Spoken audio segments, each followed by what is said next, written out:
Model অভিনেত্রী রিশতা লাবণী সীমানা মারা গেছেন।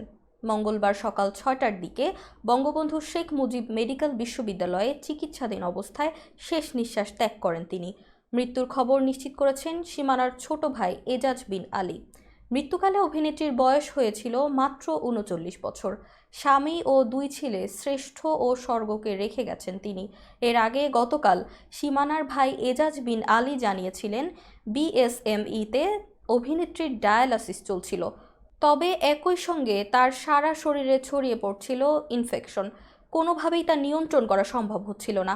অবশেষে আজ সকালে মৃত্যুকে বরণ করে না ফেরার দেশেই পাড়ি দিলেন অভিনেত্রী।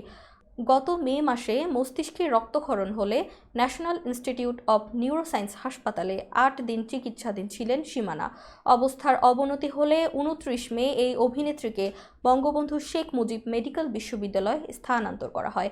সেখানে তাকে পরীক্ষা নিরীক্ষা করে ভেন্টিলেশন শেষে শেষ চেষ্টা হিসাবে লাইফ সাপোর্টে রাখা হয়, কিন্তু আর ফেরা হলো না সীমানার।